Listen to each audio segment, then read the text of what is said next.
Bonsoir, bienvenue sur patriote.info, sur Libéré, sur Parole.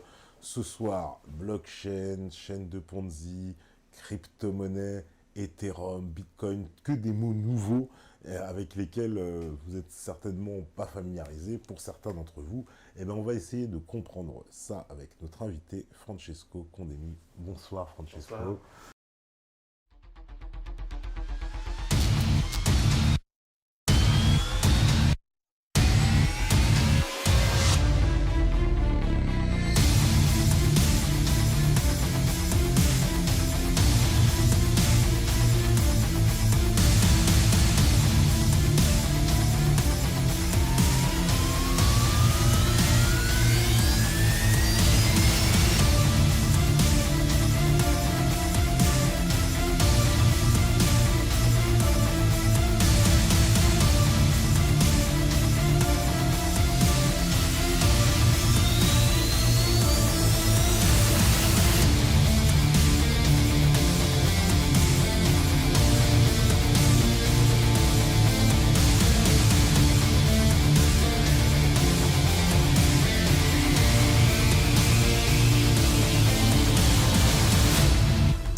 Alors, Francesco, bonsoir à tous, évidemment, ceux qui sont connectés. Si vous voulez d'ailleurs vous connecter sur le chat pour poser des questions, c'est dans le salon questions pour le direct sur le Discord.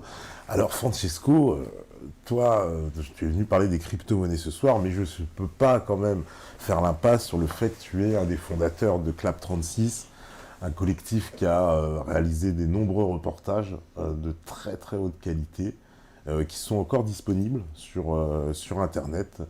Voilà, et pour ceux qui reconnaîtront certainement, parce que nous, ce sont des reportages qu'on a énormément diffusés sur Meta TV avec des sujets très intéressants. Donc voilà, je suis obligé quand même de rappeler ça, c'est quand même pas anodin. Non, c'est pas anodin, et bravo vraiment pour tout ce travail. Mais bon, ce soir, tu es venu nous parler des crypto-monnaies.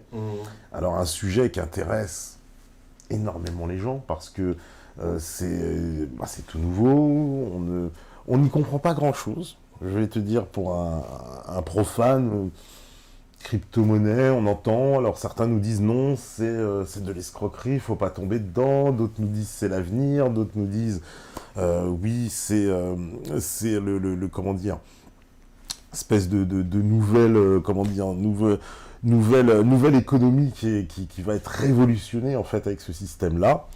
Et j'aimerais... Ça, c'est certain. Ça, c'est certain, selon toi, c'est très bien. On va pouvoir expliquer aux gens un peu qu'est-ce que c'est, comment ça fonctionne et quelles sont les perspectives d'avenir pour ce projet. Alors, qu'est-ce que c'est déjà crypto-monnaie? Parce que donc tu as un livre qui est en cours, hein, c'est ça. Voilà, j'ai un livre en cours que j'aurais voulu présenter ce soir, mais malheureusement, je n'ai pas eu le temps de le finir. D'accord. Je suis pas le seul de tes invités qui répète cette phrase, mais c'est vrai, comme on n'est pas tous des salariés de l'éducation nationale ou de la ministère de la Culture, on est obligé quand même de faire autre chose pour survivre. Ouais. Alors, je fus de prof, hein, ce n'est pas un mot contre l'éducation nationale, mais alors, d'abord, ce soir, nous allons discuter de ce que c'est la blockchain, les crypto-monnaies. Ce n'est pas une mission technique. Hein. Alors, beaucoup d'entre nous, parce qu'ils sont ingénieurs ou informaticiens, connaissent les choses. Ceux qui veulent vraiment avoir des détails, il y a des vidéos qui sont très bien faites, hein, et qu'ils allaient se les voir sur Internet. On va pas répéter les mêmes choses qui sont vues.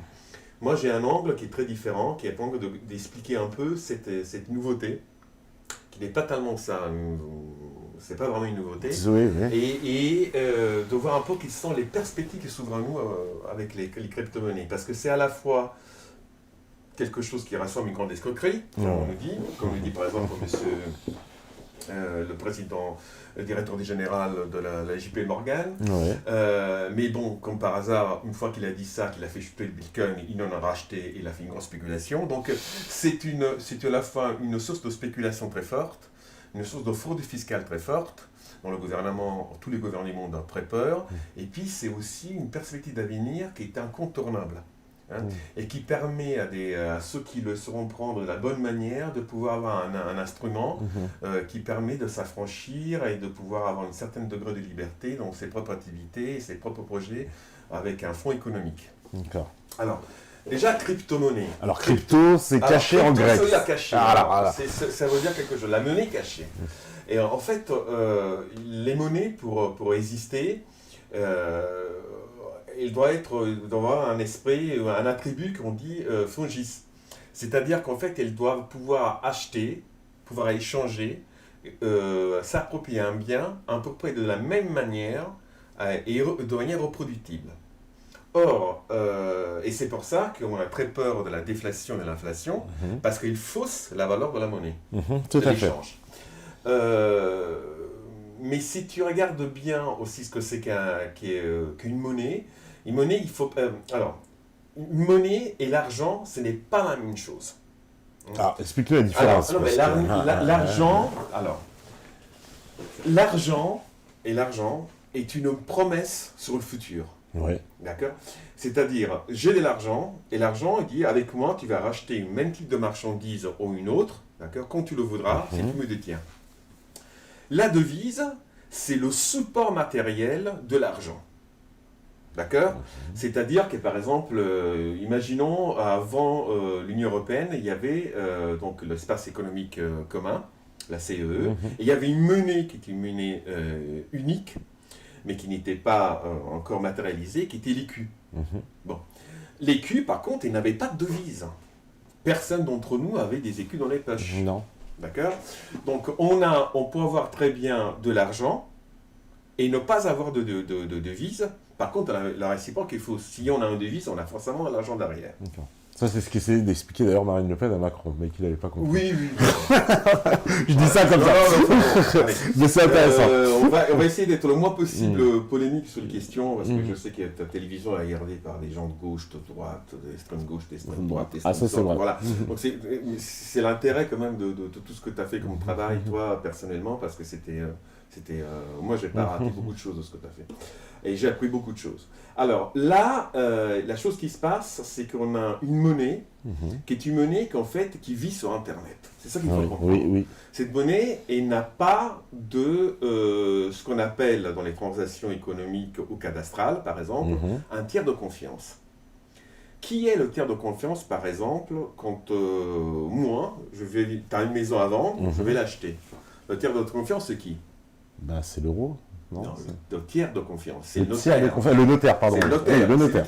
C'est lui qui fait l'intermédiaire. Oui. Et l'achat, donc il va dire, il va voir sur le cadastre qui appartient à l'État, à qui appartient le bien, à qui est-ce qu'il est libre, est-ce qu'il n'est pas libre, etc., et tout, et on te le vend. Et lui garantit ça. Tout à fait. Et les notaires, dans la Chambre nationale des notaires, entre eux, ils ont une petite blockchain, c'est-à-dire une communication entre eux, d'accord, c'est un club, qui disent ce bien-là, il appartient que à ce monsieur, à cette dame, ou à cette personne morale. Alors, le tiers de confiance dans l'argent, c'est la Banque centrale. C'est la Banque centrale. Voilà, c'est une banque centrale qui dit, voilà, moi je suis le garant de ce qu'il y a derrière. Et donc, la promesse au futur qui est dans cette monnaie qui porte l'argent que j'ai fait, par exemple l'euro, eh ben, il va être garanti par moi. D'accord. Donc, si je suis une puissance de frappe nucléaire, je peux la garantir, c'est parce qu'il y a des clubs après, parce que tu sais très bien que l'argent qui, par exemple, il y a au Maroc n'a pas la même valeur, et la même valeur politique que le dollar, ou alors le franc, ou alors l'euro, ou autre chose. Donc, il y a quelque chose derrière. Et puis, tu as un élément qui est très important dans l'argent aussi, c'est que tu peux, avec cet argent, le thésauriser, avoir des intérêts, exactement comme ça se passe dans n'importe quelle autre devise. Alors, si on prend un exemple le plus parlant des crypto-monnaies, tu prends par exemple le Bitcoin. On parle toujours du Bitcoin, qui est une monnaie le plus célèbre. Voilà, plus célèbre, dont la technologie est complètement obsolète, et qui, en fait, est thésaurisée de manière très élevée depuis quelque temps. Donc, c'est une monnaie qui ne valait rien, et qui maintenant vaut environ entre 7 000 et 12 000 euros. C'est une monnaie qui varie beaucoup. Hein. Imaginez si vous avez par exemple 1 euro, et avec cette monnaie-là, avec 10 euros, vous vous trouvez avec une déflation, une inflation de 40% en une journée. Ça serait ingérable. Ça serait ingérable. Alors, tu as en fait avec le Bitcoin une monnaie qui est une monnaie généraliste. C'est-à-dire avec ça, je peux acheter tout ce que je peux et tout ce que et toutes les personnes, les enseignes, les marques, et les commerçants, les entrepreneurs qui l'acceptent. Et on verra qu'il y en a de plus en plus. Mais en plus de ça, il faut être certain que cette monnaie-là puisse être vérifiée. Et alors, comment ça se passe? On fera un exemple d'abord de base. Imaginons qu'on est un groupe d'amis. On décide de créer une crypto-monnaie. Une crypto-monnaie entre nous. Ouais. Alors, qu'est-ce qu'on fait? On va dire, on fait une mailing list, par exemple. Et dans cette mailing list, à chaque fois, il y a 100 d'une monnaie qui s'appelle 100 TEPA, par exemple. Chacun en a 10. On est 10 potes. Et à chaque fois qu'on échange, je vais dire sur la mailing list, attention, je viens donner 3 TEPA à Guillaume. Et tout le monde le sait. D'accord? Parce que tout le monde envoie un mail en disant je te transfère le mail qu'il m'a envoyé Francesco pour dire que c'est vrai. Donc, ça, en fait, ce fonctionnement de vérification, pour éviter que le même Francesco donne encore 3 TEPA, non seulement à TEPA, mais à Yann, à Guillaume et à Yann. D'accord? Donc, on va faire attention pour qu'on sache à un moment donné qu'est-ce que Francesco il a comme crypto-monnaie. Alors, ce système de vérification, on ne va pas aller plus loin, ça s'appelle la blockchain. C'est ça la blockchain. C'est la blockchain. C'est-à-dire, alors c'est la blague que tout le monde fait, donc je dois faire moi aussi, parce que sinon je ne vais pas être sérieux. Blockchain, ça dit block de chaîne. Qu'est-ce que c'est? En fait, l'information qui est tenue dans les crypto-monnaies, comme le Bitcoin, est hachée, c'est-à-dire qu'elle est réduite en simple valeur informatique, en langage informatique, des 0 et des 1, par un système qui a à voir avec la vérification de la blockchain, qui est écrite avec un système qui est très stable, qui s'appelle C++. Et donc, je fais exactement ce qu'on a fait avec la mailing list, mais je le fais puissance 10. 1 million, quoi. Parce que tout ça, ça implique le monde entier et tous les gens qui ont participé. Il faut savoir que le Bitcoin, donc je ne vais pas sortir les noms que tout le monde connaît, parce que justement, une des caractéristiques de la monnaie virtuelle, c'est qu'en fait, on est entré dans le monde des trouvailles managériales très à la mode, c'est-à-dire du VUCA. Hein, volatile, incertain, complexe et ambigu. C'est-à-dire, grosso modo, tu ne sais jamais où t'en es. C'est ça la vraie histoire. Tu ne sais jamais quand on... Et une fois qu'on a fait ça, donc, au niveau mondial avec le Bitcoin, on envoie des mailing lists, c'est-à-dire la blockchain se met en branle pour fabriquer un bloc, d'accord? Environ tous les 10 minutes. Tous les 10 minutes, nous avons une vérification de la totalité des échanges, des transactions qu'il y a eu avec le Bitcoin. Alors, inutile de dire qu'après quelques années, c'est devenu une masse d'informations absolument monstrueuse. Hein, si tu veux télécharger par exemple un wallet, maintenant, tu peux mettre plusieurs jours pour le faire. Donc c'est quelque chose... Alors, en plus, qu'est-ce que ça veut dire donc on prend toujours le cas du Bitcoin. On peut décider, donc il faut savoir que le GOX, qui se trouve donc, qui est la plateforme d'échange, enfin de consultation, le gouvernement du Bitcoin, bon, il y a eu pas mal de scissions dernièrement, etc. et tout, qui était une ancienne en fait, plateforme d'échange de cartes magiques, c'est un peu le Parlement, et ils ont décidé au départ de combien de Bitcoin allaient en fabriquer. D'accord. C'est pour ça qu'on dit... Il y en a 21 millions, je crois. 21 millions de Bitcoin au plus. Bon. Alors, quand on dit ça, je voudrais qu'on m'apporte un chercheur, quelqu'un qui est un homme de droit, et qui me montre toutes ces règles-là. Parce que pour l'instant, tout ce qu'on raconte, n'ont été vérifiés par personne. Ah, c'est-à-dire que ça, c'est comme une assertion, il n'y a pas de... C'est comme quand on dit, par exemple, que la blockchain le C++ est un langage très stable, mais la blockchain n'est pas falsifiable. Oui. C'est faux, la blockchain est falsifiable. Il y a un certain nombre de bitcoins qui ont été perdus à jamais, et il y en a d'autres qui ont été falsifiés. Mais en plus de ça, il faut savoir que la seule vraie raison pour laquelle le bitcoin, la blockchain n'est pas falsifiée tout le temps, elle ne l'est plus maintenant, parce que c'est impossible, c'est parce que pour aller vérifier le bitcoin, ou pour le produire lui-même, pour dire je viens d'inventer un bitcoin, cela coûte tellement d'argent, parce qu'il faut faire marcher des ordinateurs, des cartes graphiques, etc. Il y a des fermes bitcoin, par exemple en Chine, qui sont énormes, c'est grand comme des hangars. Ça coûte tellement d'électricité qu'en fait, ce que vous faites pour la falsification vous coûte beaucoup plus cher que l'acheter. Alors, quand on parle de tarifs d'électricité exorbitants, il faut voir qu'il n'y a rien qu'aux États-Unis et au Canada, le Bitcoin consomme l'équivalent de la consommation d'électricité de 1,2 million de foyers. Donc c'est énorme comme question. Donc nous verrons un peu ce que ça implique. Alors, l'axe principal maintenant des crypto-monnaies, après on verra, tu vas m'interroger là-dessus, c'est pour l'instant le futur se partage en trois. D'abord, fraude fiscale, spéculation et possibilité d'échange monétaire autre. Alors, tu as parlé de Club 36, mais enfin, moi je n'ai pas fait que ça dans la vie, et c'est vrai que moi je viens du mouvement, ça fera sans doute plaisir à certains des invités qui sont venus ici, moi je viens de la gauche libertaire, voilà, c'est comme ça. Et j'ai donc travaillé beaucoup avec certains milieux comme Zaléa Télévision, tous ces groupes un peu qui sont finis un peu mal. Et ils sont, et si tu veux, moi à l'époque, il y a une quinzaine d'années, je travaillais avec des personnes qui étaient dans les CEL, donc les systèmes d'échange locaux. Oui.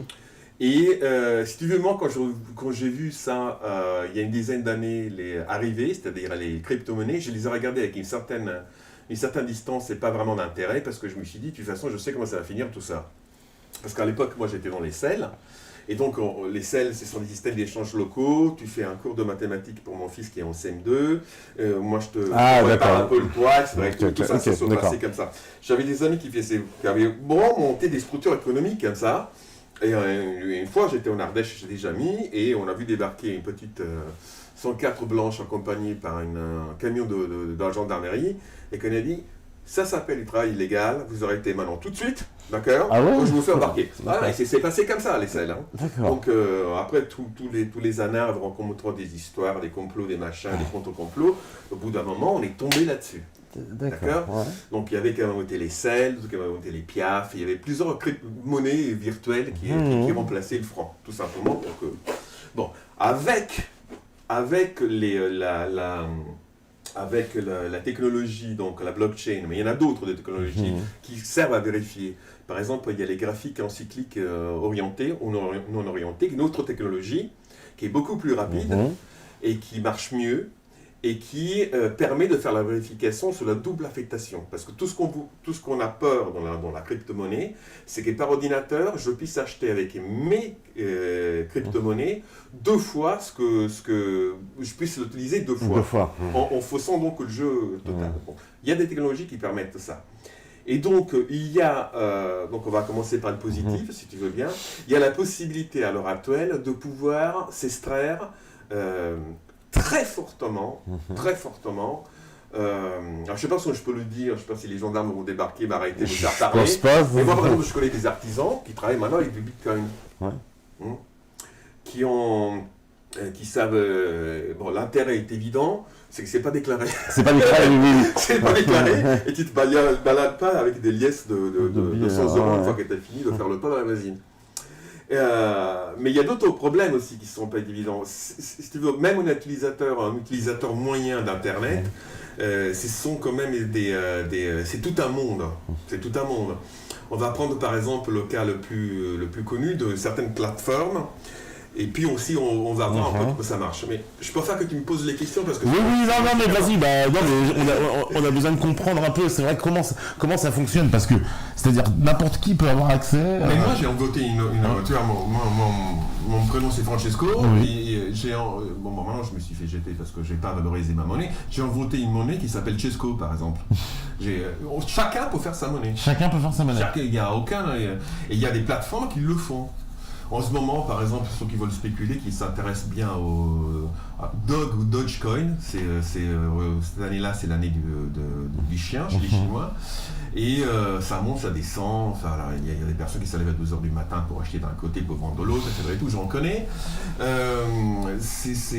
N'importe qui peut le faire pour voter. La question est de savoir comment tu la valorises.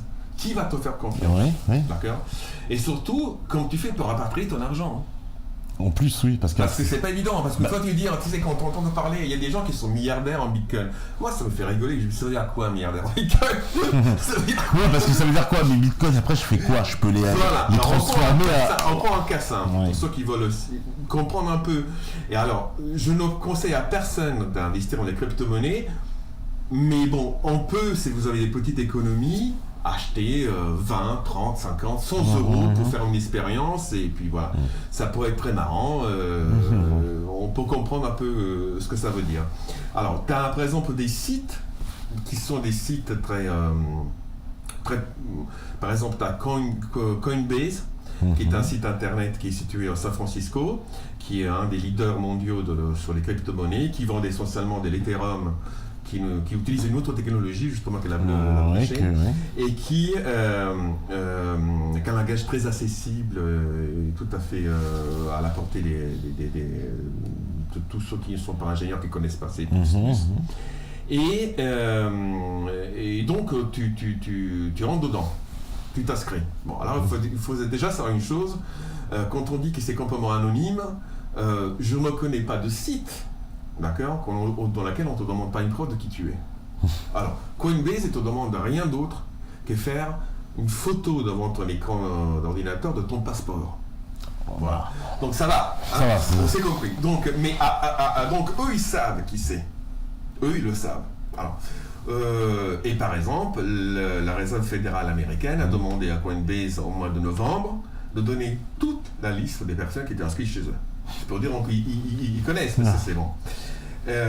Tu as autre chose qui se passe, c'est qu'au bout d'un moment, qu'une fois que tu as acheté chez eux, par exemple des bitcoins, tu as décidé d'en vendre une partie. Donc à ce moment-là, il faut que tu donnes le compte de ton compte en banque à toi, et tu payes la transition, d'accord, et ça revient sur ton compte en banque à toi, par exemple, de la Société Générale. Et ça revient en monnaie, on va dire. Et ça revient en monnaie, en euros. En euros, par exemple. Bon, voilà. Alors, et bien évidemment, le deal qui s'est passé entre Coinbase et la banque, d'accord, mais déjà Coinbase est un site qui donne de l'argent à la banque, donc ça ne pose aucun problème. Mais pourquoi Coinbase il le fait? Ça, c'est une question, parce que c'est intéressant. Qu'est-ce que ça veut dire? Tu as fait une monnaie, d'accord, et puis l'autre, tu la payes en euros. C'est quand même bien. En fait, il te la paye tout simplement en euros parce que toi, tu l'as acheté chez eux en euros. Et quand tu la revends, la banque qui soutient Coinbase, d'accord, dit tout simplement, on sait qu'il y a ça de volume général des acheteurs chez vous, donc pour les transitions qui n'en vont pas de la 10-15% par d'une certaine somme, on vous paye parce qu'on sait qu'il y a de l'argent qui rentre. Bon. On vous paye, mais bien évidemment, quand on encaisse de l'argent chez toi, tu as un plafond maximum que tu ne peux pas dépasser. Si tu veux le dépasser, tu as encore toute une autre procédure qui est beaucoup plus compliquée. Et tu paies la transition. C'est comme ça qu'ils se payent Coinbase. D'accord?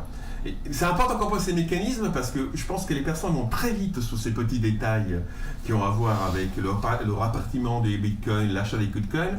Mais je pense que si on veut comprendre un peu, quand on est complètement profane, comment ça se passe, il faut donner des exemples. Voilà, tu vois. Alors, voilà que donc j'ai donc un site internet qui héberge mes bitcoins et mes crypto-venus, on va dire les bitcoins, et je peux les vendre, les acheter. Je peux par exemple acheter en bitcoin, directement en bitcoin, sur certains sites, d'accord, qui sont qui existent et qui vendent des marchandises d'accord, uniquement en Bitcoin. Il y a par exemple un garage en Californie qui vend des Lamborghini, des Rolls-Royce, des Ferrari, uniquement en Bitcoin. Donc quand j'ai vu ça, je me suis dit, si ça, c'est pas un accord entre mafieux, je ne vois pas à quoi ça sert. C'est vraiment le truc le plus, c'est évident. Il y a vraiment des évidences. Donc on en revient, donc on peut acheter plusieurs choses. Mais toi, ce que tu gardes toi, c'est un certain nombre de bitcoins sur un site internet. Mais si je veux, je peux installer une application sur mon ordinateur ou sur mon smartphone. Et à ce moment-là, j'ai un wallet.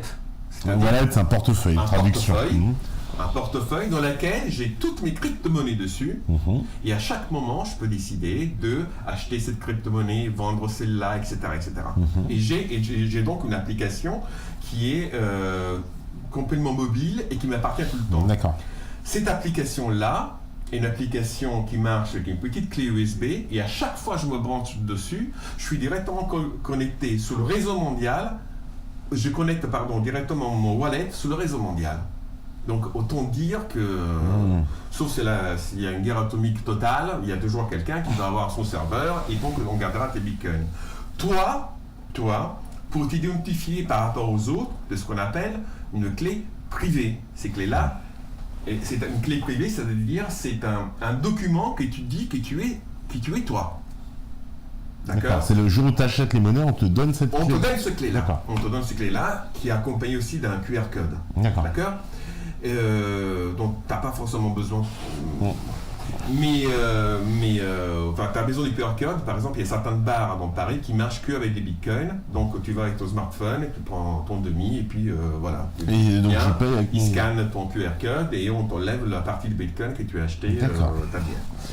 Et tu as une clé aussi qui est une clé pour te manifester aux autres et avec laquelle tu peux acheter. D'accord. Tu as une clé publique, une clé privée. Voilà, ça c'est un peu, je ne sais pas si on peut faire plus simple que ça, parce que franchement, j'ai répété ça à plusieurs personnes, je me suis entraîné pour voir qu'est-ce qu'ils comprenaient de ça, ils me disent écoute, on ne voit pas trop comment ça marche, mais on a compris le principe. Et c'est ça qu'il faut comprendre, parce que moi j'ai parlé avec beaucoup de personnes, pas seulement ni des étudiants, ni des profanes, qui sont obsédés maintenant par cette histoire qu'en fait un petit produit, j'ai entendu même quelqu'un de l'humanité l'autre jour parler sur internet du bitcoin, des soirées et tout. En fait, je comprends la blockchain, ils n'y comprennent rien. Mais à l'heure actuelle, aller parler des crypto-monnaies sans parler de la blockchain, tu passes pour un imbécile. Voilà, c'est à peu près ça. Donc, en fait, parce que si on veut parler vraiment de la blockchain, tous ceux qui ne sont pas Black plus 5 ici, vous pouvez éteindre l'ordinateur et partir. Je ne vois pas comment te dire. Je ne trouve pas d'autre moyen pour pouvoir expliquer de manière plus simple. Ça, après, c'est des maths pures et ça s'arrête là. Bon. Donc, les crypto-monnaies, pour l'instant, ils sont utilisés selon 3 modalités principales. Une fraude fiscale, c'est-à-dire qu'en fait, tu peux cacher de l'argent, d'accord ? Mais c'est aussi vrai si tu as fait un braquage. D'accord. Tu arrives tu peux acheter maintenant par PayPal des crypto-monnaies. Oui, alors là, tout est caché. Là, tu te perds dans le réseau mondial et après, tu disparais. Et ni le fisc, ni qui que ce soit, tu n'es pas obligé de raconter à tes voisins, ne sait que tu es détenteur d'une petite fortune que tu peux mobiliser à un moment donné. Oui, parce qu'en fait, personne ne peut savoir à qui appartient en fait le bitcoin. Alors, c'est ça. C'est à la fois d'une grande très fascinante, mais c'est quand même très inquiétant parce que imagine, on revient sur le cas de la maison de notaire. Tu as au bout d'un moment Ludovic qui va arriver et qui va dire non, mais cette maison elle n'appartient pas à tes parts, je ne sais pas s'il a acheté ou pas, ça, il est à moi. Bon, non, elle n'est pas à toi. La preuve, c'est qu'on va voir le notaire, non pas le notaire d'ailleurs, on va au cadastre, on va voir. Et ça s'arrête là. Le tiers de confiance, il dit mais non, mais c'est pas Ludovic, ça t'est pas. Et ça s'arrête là. Si jamais, d'accord, je veux prendre Ludovic, je lui fais des sévices, je lui fais signer un papier comme quoi, plutôt toi, tu vas donner la maison à Ludovic, bon, il y a une infraction pénale, d'accord, et de toute façon le cadastre il n'acceptera pas le papier. Il dit non, mais moi ça passe chez le notaire, etc. Et tout, non. Et toi, entre-temps, tu as eu le temps de déposer plainte pour sévices, etc. Et tout. Or, si je fais ça avec les crypto-monnaies que je vais extorquer par la violence vont définitivement, aux yeux de la planète tout entière, m'appartenir à moi, à mon code privé, à moi. Et c'est du vrai problème à l'heure actuelle. Un des vrais problèmes à l'heure actuelle, c'est qu'en fait, qui va protéger les détenteurs du Bitcoin et crypto-monnaies? Alors, il y a ce fameux jeune enthousiaste, on va dire, qui était en Thaïlande, qui nous a tous pris pour des abrutis pendant 2 ans en disant « Regardez, moi, je fais la belle vie, j'ai la piscine, j'ai les jolies filles sur les décapotables, etc. » et tout. Bah, il est arrivé ce qui devait arriver, à force de se monter. Il y a 2 semaines, ils sont rentrés chez nous, chez lui, ils ont chauffé les pieds. Et il a perdu, je ne sais pas combien de millions de bitcoins. Ah d'accord, ils sont venus le torturer pour... Donc il faut faire attention. Et maintenant, même si le fait est reconnu, la police a pris une plainte, il a vu tout ça, mais les bitcoins, ces bitcoins à lui, qui sont maintenant dans la chaîne globale, c'est fini. C'est ça, ouais. Donc, il faut comprendre ce que ça veut dire. Il faut comprendre ce que ça veut dire. Or, je peux faire ça avec le Bitcoin, une crypto-monnaie, mais je peux faire ça pour n'importe quelle activité économique. Imaginons que je veux monter une entreprise de covoiturage. Il y en a plusieurs en France. Oui. L'entreprise de covoiturage, donc je vais faire une entreprise de covoiturage qui va marcher avec une blockchain covoiturage, qui va donner de la monnaie, d'accord, qui va s'appeler covoiturage coin, d'accord, avec des jetons, ce qu'on appelle les tokens. Les tokens, d'accord, la monnaie, les jetons, pour ça.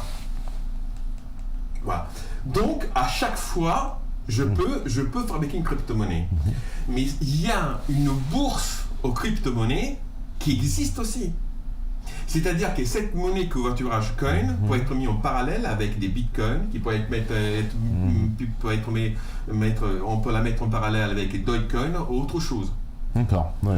Et on a des systèmes à l'heure actuelle qui s'équilibrent par le libre marché, on va dire. Bon.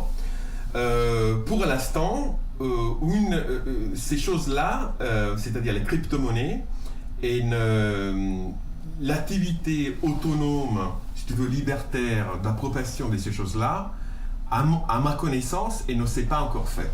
Et à ma grande surprise d'ailleurs, parce que je pensais que c'était justement les milieux auxquels moi j'avais participé avec les SEL ou des petites communautés en Ardèche qui allaient prendre le relais. En fait, pour l'instant, je n'en connais aucune. Mais c'est ça qui va se passer, c'est-à-dire c'est le futur, c'est inévitable. Et il y a des pays à l'heure actuelle, comme le Vietnam ou le Japon, qui payent en bitcoin pour des sommes de plusieurs centaines de millions de dollars par jour de ça. Tu vas au Vietnam, n'importe qui achète et vend avec du bitcoin. C'est incroyable. Même sur le marché, même des fruits et légumes. Donc, en fait, si tu veux, l'adhésion de la multitude des abonnés à Internet a fait qu'au bout d'un moment, les personnes ils se sont dit probablement, finalement, est-ce que cette monnaie elle est moins fiduciaire, qui tient sur la confiance, que l'euro ou d'autres monnaies de singe comme le dollar. Ah, bien sûr.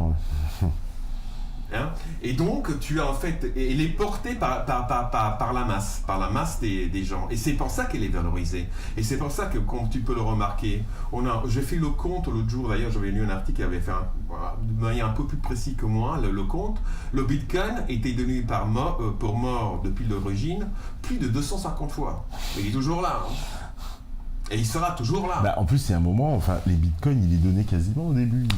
C'était un truc, ça valait rien. Mais ça valait rien. Ça a été inventé, d'accord, ça valait 0, puis ça valait quelques centimes de dollars, et puis ça a plongé par contre. Alors, l'histoire, il faut savoir, c'est qu'il y a eu un monsieur qui s'appelle Laszlo.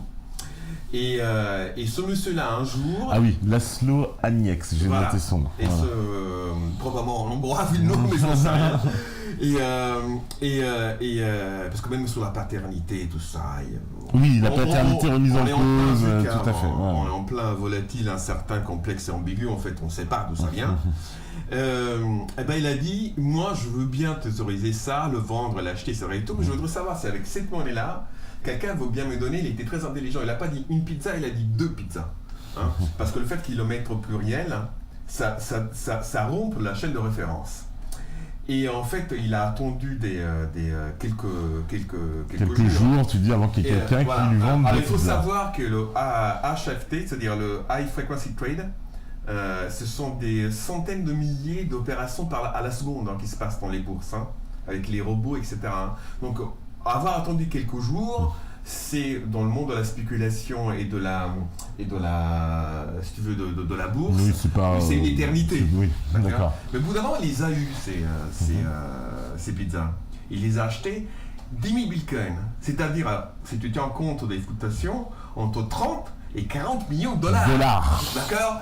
Donc, c'est les pizzas les plus chères de l'histoire de l'humanité, qu'on sache. Bon, est-ce que ça en valait la peine? Est-ce que c'était bonne ces pizzas? On ne sait pas, mais c'est lui qui a envoyé la dynamique. On a dit, tiens, finalement, on peut vraiment la faire circuler.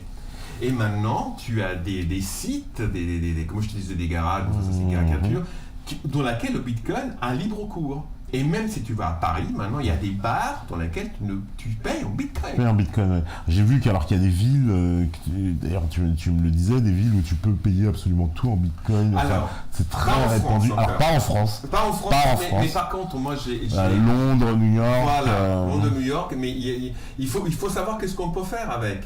Imagine que par exemple, je suis maire d'une petite ville et j'ai dit, moi quand il y aura grève, quand la cantine ne marche pas, je vais automatiquement vous redonner l'argent, d'accord, sous forme de tokens, c'est-à-dire de jetons, pour prolonger votre abonnement scolaire de votre fils ou de votre fille, et je peux le faire avec une crypto-monnaie. Je n'ai pas besoin de passer par des euros. Oui, tu vois ce que je veux dire? Ouais. Et donc la pression va être très forte, et tôt ou tard, quelqu'un va le faire. Bon. Pour l'instant, on a beaucoup parlé. Donc ça, c'est la perspective positive. Les perspectives négatives qu'il y a, il y en a une qui est négative pour l'État, c'est la fraude fiscale, c'est évident. D'accord.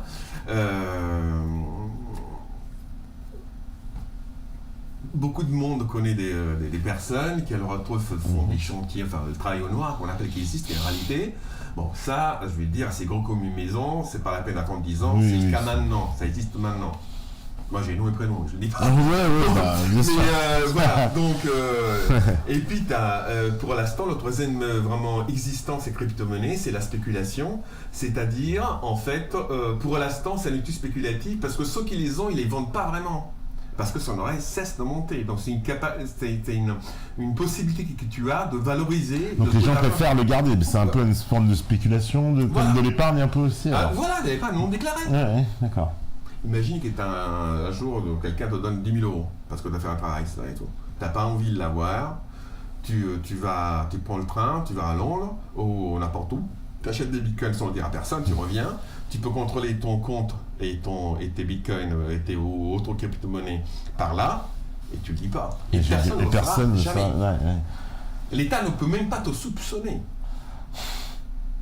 Tu vois, c'est une sacrée révolution.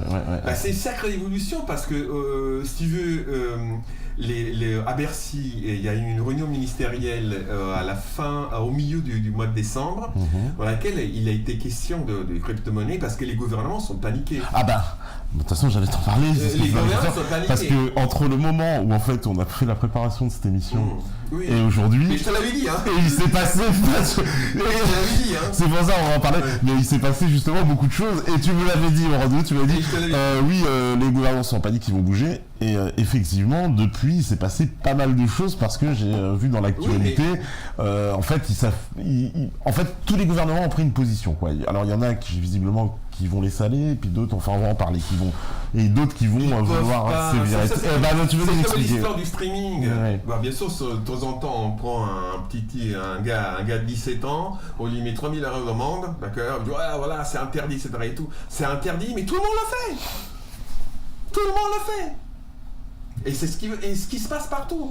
Les Indiens disent chez nous, on va pas utiliser Bitcoin, c'est interdit. Ah bon? Et qu'est-ce que tu vas faire? Concrètement, qu'est-ce que tu vas faire? Tu vas empêcher les gens d'aller sur Internet? J'ai vu la Chine aussi qui a pris des mesures contre le... Mais la Chine, ils sont les plus grands fabricants de Bitcoin. Alors j'ai vu, c'est paradoxe parce que voilà, c'est les plus grands utilisateurs de Bitcoin, mais le gouvernement chinois est vent debout j'ai vu, ils ont pris des mesures incroyables, visiblement contre le Bitcoin, contre les crypto-monnaies, ils veulent même toutes les interdire. Enfin, ils sont. Oui, bien sûr. Moi, je demande, d'accord, qu'on me montre comment faire pour interdire les crypto-monnaies. Je veux qu'on me le montre concrètement. C'est comme l'histoire, c'est l'exemple qui s'approche le plus, c'est le streaming. Oui. Tu sais très bien, d'accord, qu'il y a je sais pas combien de millions de vidéos qui sont téléchargées illégalement par jour. Et tu ne peux pas. Pourtant, Et c'est moi, j'ai dit, c'est une économie en plus qui est une économie particulière. Un cas comme ça. Imagine que j'ai une maison dans la Creuse. D'accord, j'ai des voisins qui ont un potager, un autre que je sais qui fait de la menuiserie, un autre qui vend des fringues, etc. et tout. J'ai pas besoin de dire à qui que ce soit. Je dis écoute, entre nous, on fait ça en crypto-monnaie. D'accord? On le dit à personne. Et à chaque fois, donc chacun met un tribut en euros pour commencer, et à chaque fois on se change ça. Et à chaque fois qu'on fait rentrer quelqu'un dans notre blockchain, si tu veux, de notre membre à nous, d'accord, on le coopte et on lui donne une partie. Bon, alors la question est la suivante. Je vais aller chez Dédé pour aller prendre le lait, chez Louis pour aller prendre les pommes de terre, l'autre il a des vieux fringues, etc. et tout. Moi je lui donne un cours de mathématiques, exactement comme on faisait au moment des selles. D'accord. Et on se paye comme ça. Qui va nous empêcher de faire ça? C'est impossible. C'est impossible. D'accord. Donc le gouvernement le sait très bien. Il sait que les crypto-monnaies, c'est la forteresse ultime et définitive, mais ultime, pour tout ce qui est travail au noir, c'est évident. C'est là-dessus qu'il va se faire. Là-dessus qu'ils vont se faire les grandes fortunes des crypto-monnaies. Je pourrais même te dire, j'ai entendu dire, mais je ne le connais pas. Mais par exemple, j'ai entendu parler d'un artisan qui devait vendre une camionnette. Et il a fait les papiers et tout ça avec le changement de carte grise. Il a pris il a donné gratuitement. Il s'est fait payer en bitcoin la camionnette.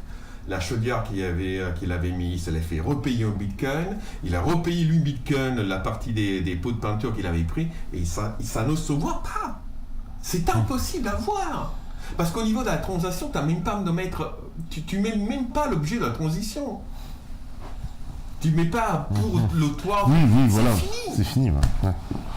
Et donc ça, c'est quelque chose qu'il faut comprendre. Ça nous donne une capacité d'avoir une distance par rapport à l'État. Bon, après, on va discuter sont enfermés dans un. Qui est définitive et que je ne vois pas comment ils peuvent. Je suis catégorique, ils n'ont pas les moyens de pouvoir intervenir là-dedans. Et ils le savent. Et ça les fait très paniquer. Ça les fait véritablement. Parce qu'en gros, c'est le monopole de l'argent qui n'est plus un monopole en fait. Ce n'est plus un monopole. Ce n'est plus un monopole, comme le monde dans lequel on vit. La force, le monopole de la violence qui était celle de l'État par l'armée et par les flics. Bon, tu sais très bien que dans la région parisienne, là où on est, il y a plus de vigiles qu'il y a de flics. Bon, alors, si tu avais dit ça il y a 20 ans, que dans la région parisienne, il y aura plus de vigiles que de flics, tout le monde te prenait pour un fou, c'était inimaginable. On m'a même dit, tu comprends les problèmes de sécurité, qu'est-ce que c'est, une milice privée, face à l'État, c'est exactement ce qui se passe. Et pour les crypto-monnaies, ça va être exactement la même chose. D'ailleurs, ils parlent d'armer les vigiles qui ont passage. Oui. Comme ça, ils vont les remplacer. D'accord, ok. La question est la suivante à l'heure actuelle. Une fois qu'on fera des crypto-monnaies, après, il y a des problèmes techniques qui fait par exemple que le Bitcoin aujourd'hui était doublé par un autre Bitcoin qui est fait par les mêmes fondateurs, par une partie de ces fondateurs-là, qui s'appelle Bitcoin Cash. Oui, Bitcoin Cash. Oui. Alors, le Bitcoin Cash, c'est comme le Bitcoin, sauf que la technologie serait plus élastique et ça évite les problèmes de l'immense blockchain qu'il y a derrière le Bitcoin. Mais ou un ou l'autre, ils vont survivre. Et si tu veux, il y a d'autres monnaies qui sont très, très importantes, comme l'Ethereum. Alors l'Ether, parce que l'Ether est la monnaie de l'Ethereum. D'accord. C'est pas la même chose.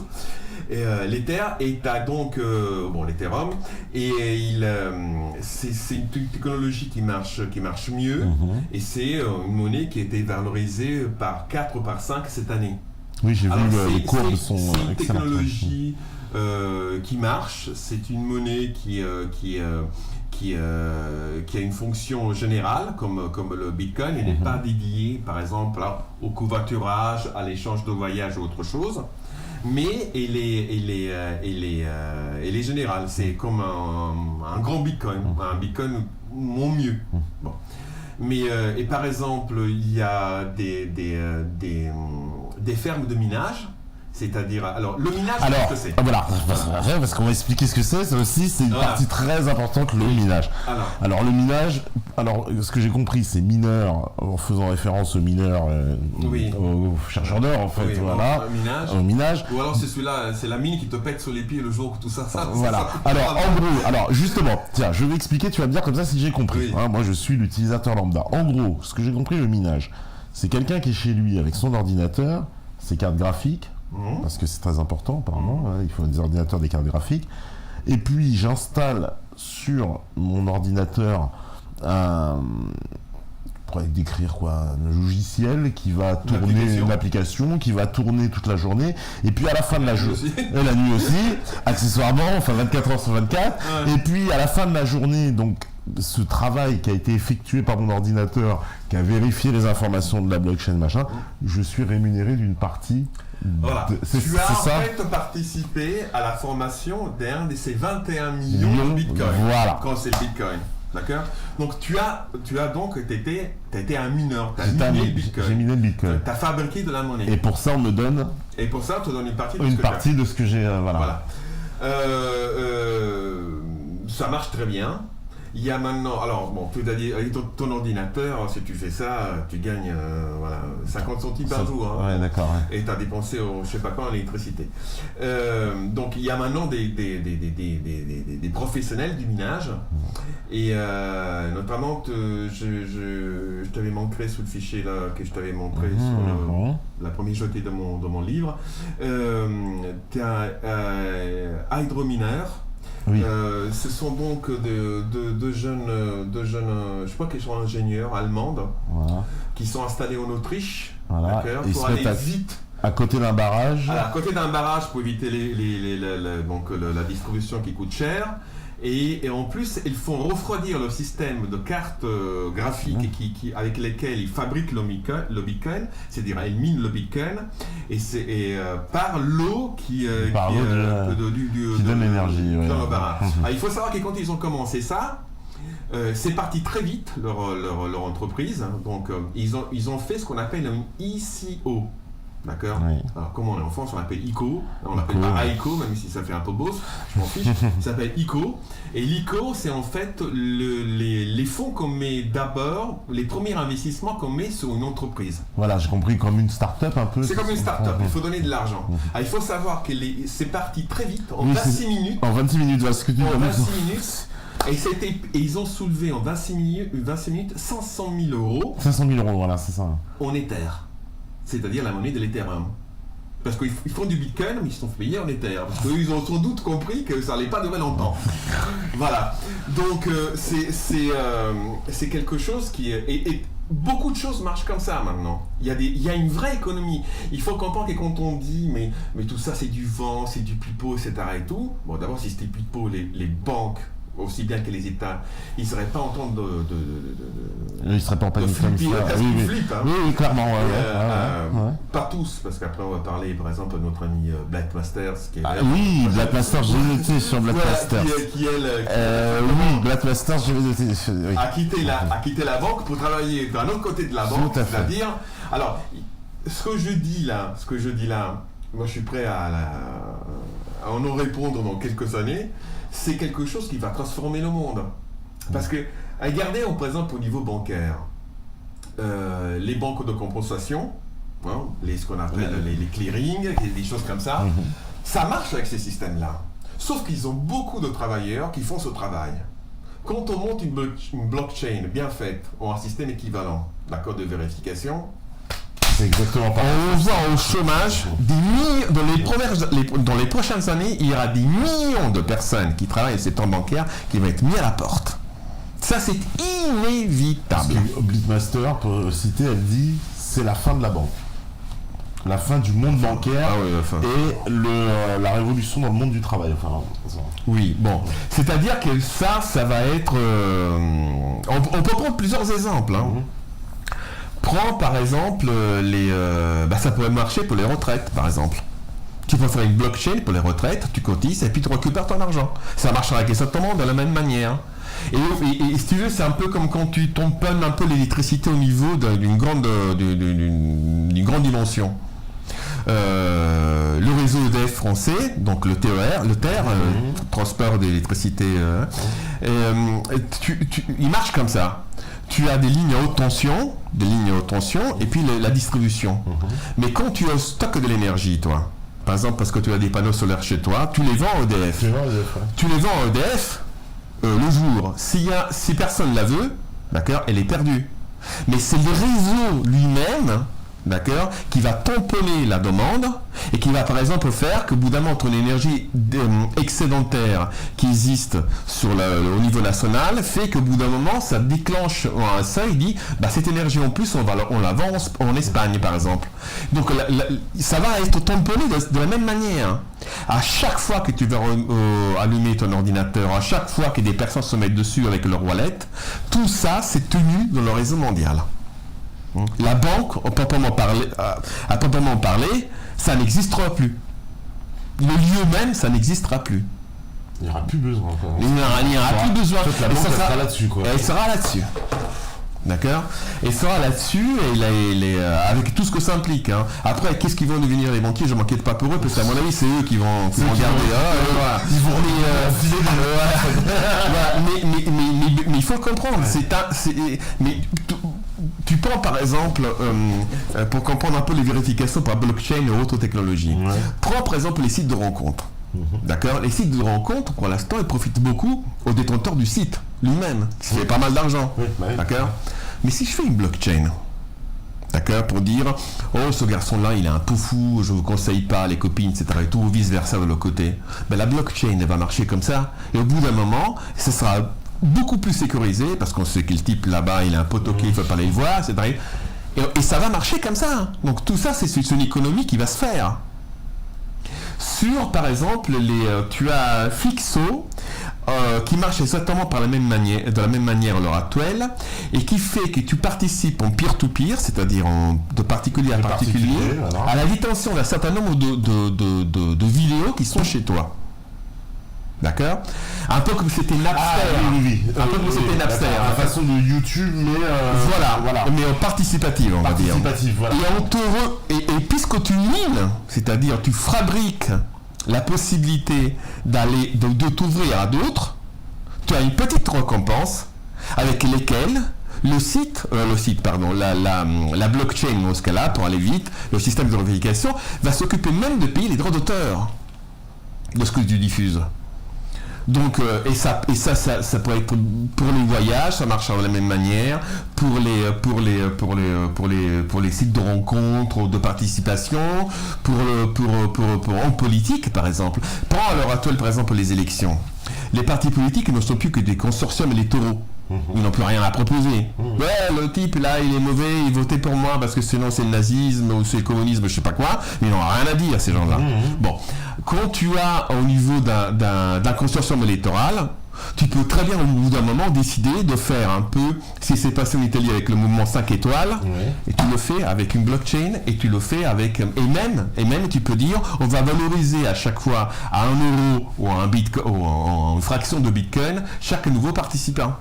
Et tu peux monter un parti énorme quand tu pourras, tu pourras monter une liste électorale énorme dans les temps qui viennent par rapport à un vote quelconque ou à un référendum quelconque. Et il n'y aura plus besoin pour le financement, ça pourrait être énorme aussi. Là, c'est pour le coup. C'est fini. Ouais. C'est fini. Par contre, sauf que là, si tu fais ça au niveau des élections, il y a bout d'un moment, tu as le président public qui va venir chercher chez toi. Voilà, qui t'a donné l'argent, sortez les factures, machin. Mais par contre, le serveur peut se trouver en Hollande et puis comme Pygmalion, à Bruxelles, le candidat était tranquille. Ouais, d'accord. Était tranquille. Extraordinaire. Donc ça veut dire vraiment là parce qu'on est face à ce que tu es en train de nous expliquer, parce que ça c'est des changements majeurs. Mais c'est des changements énormes. En gros, il y a des entreprises qui vont s'effondrer, des pans entiers de l'économie qui vont pas survivre. Blackmaster c'est un peu ce qu'elle dit. Elle dit ça. Lagardère a fait une intervention en Suisse, je crois que c'était à Davos, si je me trompe, Davos, ça s'est passé. C'était là. Oui, voilà. Elle a fait une intervention en disant c'est fini. Ou on suit, ou on disparaît. Le problème, c'est qu'ils ne savent pas comment disparaître, comme suivre. Et il y a une autre chose. Bon, on a tous des amis qui ont fait des différentes carrières. Moi, j'ai parlé avec des connaissances qui travaillent à Bercy. Ils me disaient le vrai problème qu'on a à l'heure actuelle, c'est que chez les décideurs, donc les gens qui ont fait des grandes écoles, etc. et tout, ils n'y comprennent rien. Il y a des types qui sont capables de te monter techniquement un bon polytechnicien, ils ne comprennent pas ce que c'est parce qu'ils n'ont jamais compris ce que c'était l'argent. Parce qu'ils ne comprennent pas la différence qu'il y a entre l'argent et la devise, et surtout ce qu'il y a dans l'argent. Dans l'argent, c'est une promesse ou le futur. Et ces choses-là, à l'heure actuelle, tu le fais de manière fiduciaire. Au niveau du peuple français, à ton avis, les gens qui ont peu d'argent comme moi et toi, les gens qui survivent un peu, ils vont faire plus confiance à la masse des gens qui vont au bout d'un moment vont créer une crypto-monnaie entre eux ou à l'État. C'est-à-dire l'État avec tout ce qui s'empoche, les affaires tous les jours, la méfiance qu'il y a par rapport aux politiques, etc. Et tout. Donc ce sont des choses qui ont une dimension véritablement, j'utilise le mot, c'est un cataclysme. Alors, bien évidemment, tu as aussi une utilisation qui peut être une utilisation de type militaire. Tu peux une fois que tu as ça on en a déjà parlé, il y a une conférence qui s'est tenue en Suisse là-dessus. Ouais. Tu as imagine qu'il y a des secteurs entiers de l'économie qui basculent vers les monnaies crypto-monnaies. Ouais. D'accord. Si moi j'arrive à intervenir pas par une simple ça s'appelle pas par un piratage, mais je peux en m'insérant dans l'économie d'un pays, parce que ces choses-là se vendent et s'achètent, je peux tenir un pays. Je peux mieux qu'une grève mettre un pays à terre, comme ça. D'accord. Mais oui, parce que c'est l'argent. Ouais. C'est de l'argent. Donc, si tu veux, les enjeux à l'heure actuelle, nos politiques ne sont pas à leur hauteur, pas parce qu'ils sont incompétents, parce qu'ils n'ont pas compris. Ils n'ont pas compris, ouais. Ils n'ont pas compris ce qui est en train de se passer. Ils n'ont pas compris ce qui est en train de se passer. France, et moi, quand je dis ça, il me semble absurde.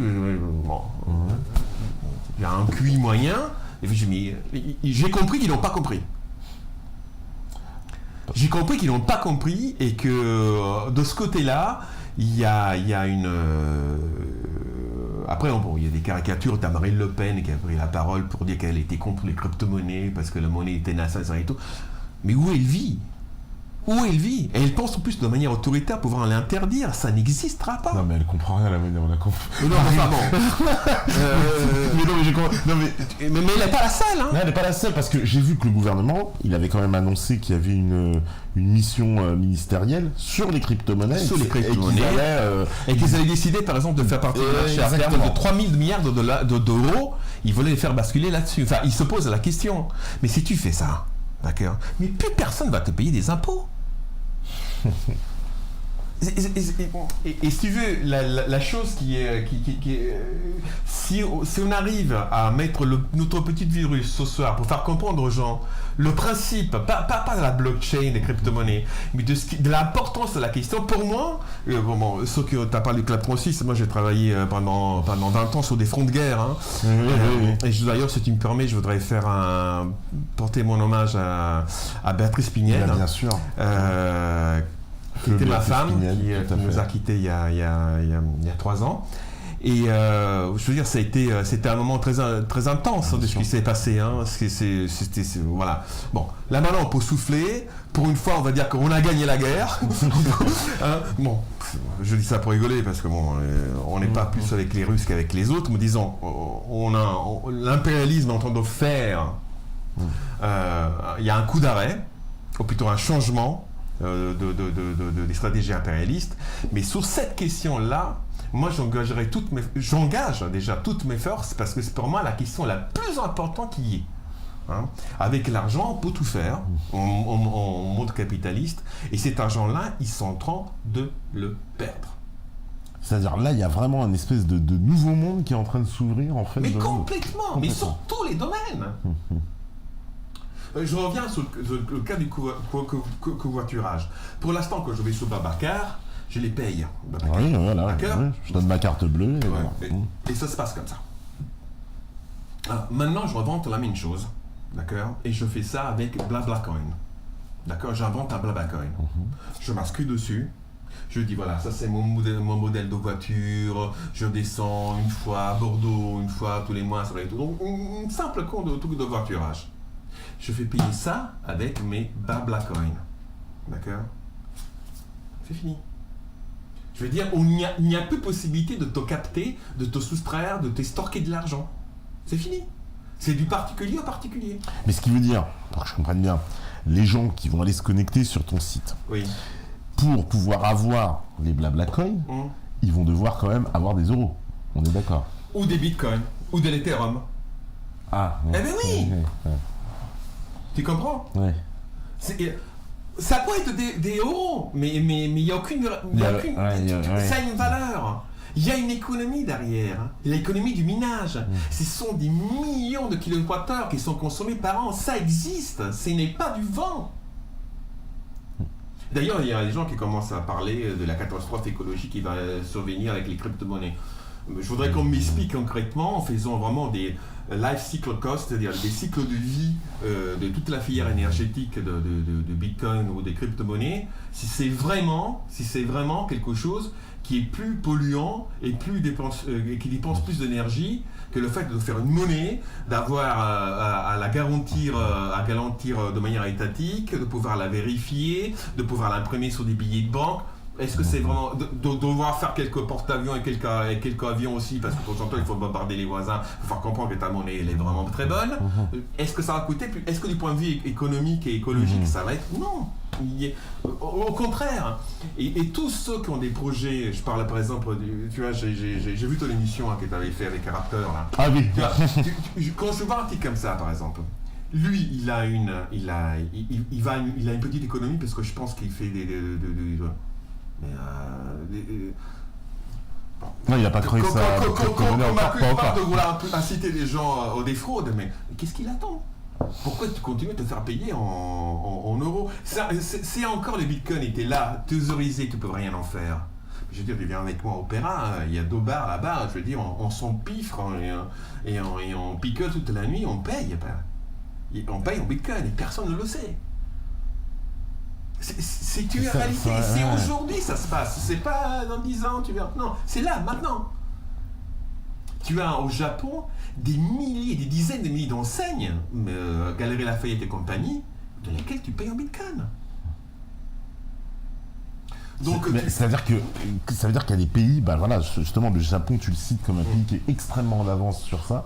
Ils ont compris en fait cette révolution parce que apparemment tu dis que même l'État japonais il accompagne le mouvement, il encadre. Parce que l'État japonais est en faillite, séculaire. Oui, on connaît la dette du Japon qui. Il pourra pas s'en sortir. Et donc ils sont en train de préparer.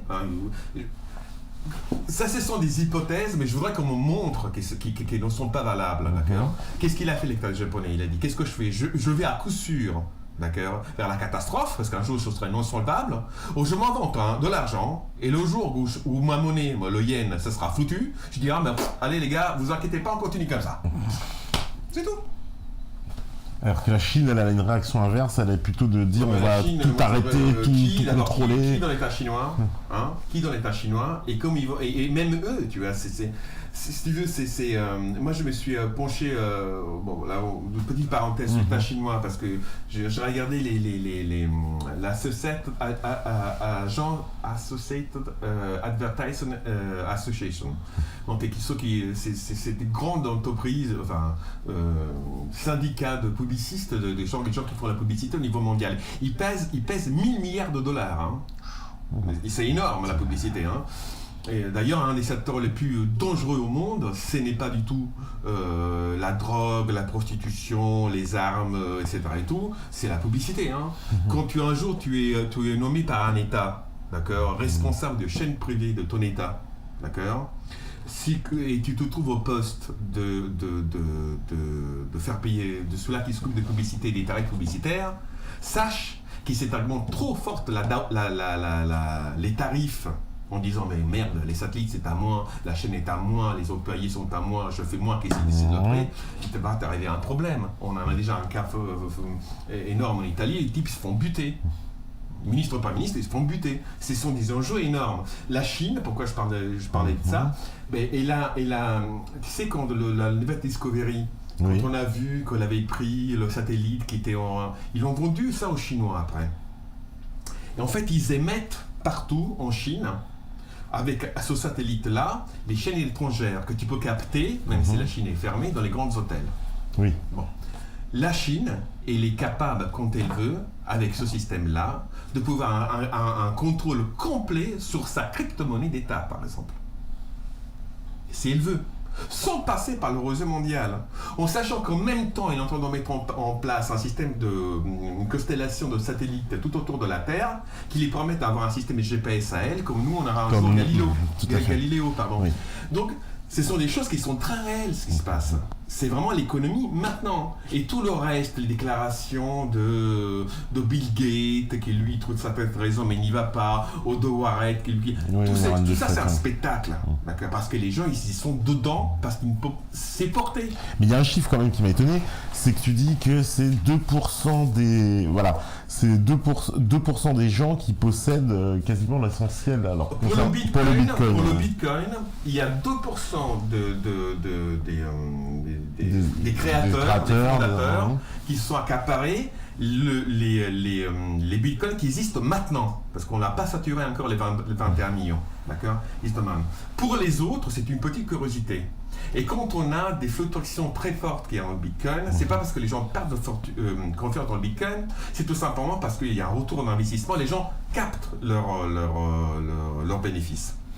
Et là, quand tu regardes bien, tu as systématiquement une crise de Bitcoin qui arrive avant et après les fêtes, les grandes fêtes. Les gens, ils empochent et puis ils vont au yacht, donc ils empochent leur argent. Mais puis ça remonte. Parce que pour n'importe quelle personne sensée à l'heure actuelle, il vaut mieux investir en Bitcoin qu'en dollars. Oui. Si on est plus malin... oui, d'ailleurs, excuse-moi, mais quand tu regardes ce qui s'est passé là, depuis 2 semaines... Il a perdu combien le dollar par rapport à l'euro? Tu as vu, on n'est jamais été aussi haut. Quand tu regardes le Bitcoin, d'accord, sur les 15 jours, il a été plus stable. Donc tu vois, c'est ça qui est véritablement fou c'est vraiment un message à faire passer à l'heure actuelle. Et que les gens ne se perdent pas dans des détails techniques. C'est la question, avec la guerre, bien évidemment, c'est aujourd'hui la question la plus importante qu'il y ait. Ça veut dire que moi, je peux imaginer demain, je suis un grand chef d'entreprise, une entreprise de dimension internationale, je décide de payer mes employés qu'une crypto-monnaie. C'est possible ? Ça dépendra de la législation du pays. Parce que pour ça, je prends un gros pays. Oui, mais ça dépendra de la gestion du pays. Puis c'était une grande multinationale, tu as une partie de ton capital qui est dans une banque, tu es sans doute actionnaire de cette banque et tu n'as pas envie de la faire faillite non plus. Oui, d'accord. Tu vois, donc tout ça, ça va s'ajuster petit à petit. Mais là maintenant, les banquiers sont tous sur les crypto-monnaies, d'accord. Parce que bien évidemment, le Bitcoin suisse, comme par hasard c'est la Suisse, ça va savoir pourquoi. Ils ont fait des choses un peu particulières là-bas. Ce sera accessible qu'aux Suisses apparemment, c'est ça. Qu'aux nationalités suisses. Les gens qui sont des nationalités suisses. Mais ça va se faire déjà une fois qu'ils sont... Bon, c'est facile de trouver un prête-nom, il y a des entreprises qui vont faire que ça. Et donc, ça va se faire. Ça va se faire. Et ça se fait déjà. Ça se fait déjà, c'est pas une question de savoir, ça va se faire déjà. Donc, après, il y a une question qui a à voir véritablement avec des changements qualitatifs dans l'économie. Imagine, par exemple, il y a eu le e-pesos, donc qui a été fait par le Venezuela, pour pouvoir faire en sorte de vendre son pétrole en crypto-monnaie. La crypto-monnaie des e-pesos, d'accord, il est indexé sur le pétrole vénézuélien, mais aussi sur de l'or et sur des diamants. Donc tu vois, c'est quelque chose qui est vraiment un ancrage direct avec le réel.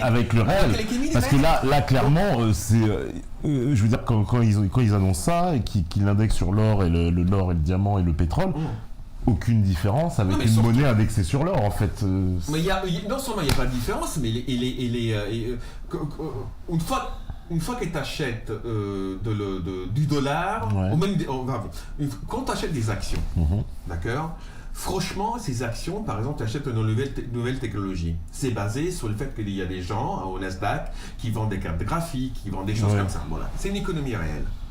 Mais quand tu voudras avoir de l'argent, de la vraie argent pour le thésauriser, c'est-à-dire pour l'avoir en épargne, qu'est-ce que tu vas prendre? Tu vas prendre une monnaie comme le dollar, ou tu vas dire je vais investir sur une monnaie qui est une crypto-monnaie qui est très élastique et je peux faire, avec un clic de souris, je peux faire déplacer sans payer d'impôts. Et en plus, si jamais il arrive quelque chose, au moins je pourrais récupérer l'équivalent de diamant à or qu'il y a derrière. C'est sacré. Tu comprends? Ça se fait pas comme ça parce qu'il y a des protocoles après bancaires qui font que. Mais l'idée c'est celle-là. L'idée c'est celle-là. Ouais. Tu comprends? Donc on est et vraiment ce que je voudrais bon, je pense que tu vas me réinviter une fois que j'aurais sorti à mettre le mot fin sur mon sur ton livre. Ouais. C'est ça que je veux faire comprendre, c'est à mon avis, hein. J'ai beaucoup suivi depuis l'Irak, donc toutes les aventures de néoconservatrices, on va les appeler dans l'impérialisme américain moribond. Pour moi, c'est à l'heure actuelle la question la plus importante qui est en politique, et en politique même internationale.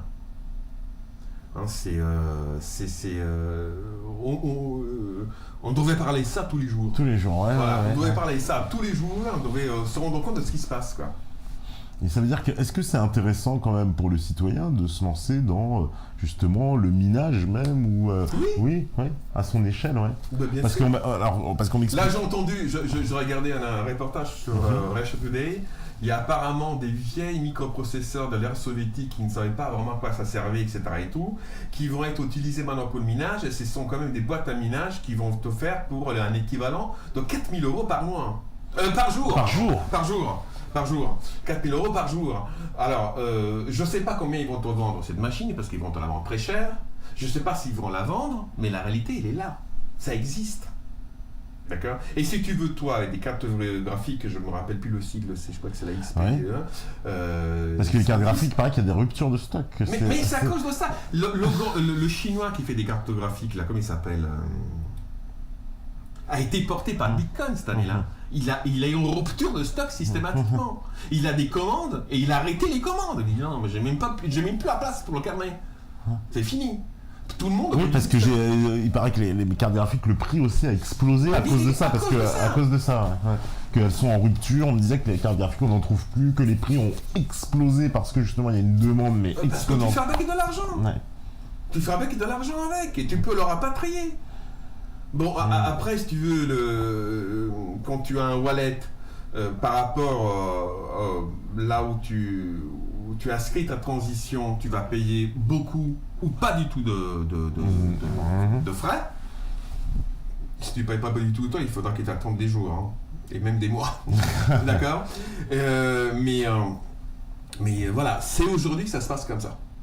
Donc c'est et la chose qui est très étonnante, c'est alors que j'ai vu plusieurs reportages à la télévision, j'ai vu plusieurs articles là-dessus sur le Figaro et tout ça, et je me suis rendu compte que malgré tout, c'est une curiosité parce que ça fait moderne de parler de l'argent qui vit sur Internet, du Bitcoin, etc. et tout, mais qui même au niveau des rédactions, ils n'ont pas compris l'importance de ces choses-là. Personne ne comprend ce qui est en train de se passer. Très peu de gens comprennent ce qui est en train de se passer. Il y en a qui avaient compris. Moi, j'avais un ami qui m'avait dit, c'était déjà il y a quelques années, achète des bitcoins. Et j'ai pas écouté. Mais parce que j'y comprenais rien à ce qu'il me racontait. Il va te raconter l'histoire tout à l'heure d'un ami à nous, d'accord. Il a 10 000 bitcoins. Il a 10 000 bitcoins. C'est-à-dire qu'il y a beaucoup d'argent. Ouais, il a dit, bon, le problème c'est qu'il n'arrive pas à les rapatrier. Ça, c'est notre problème.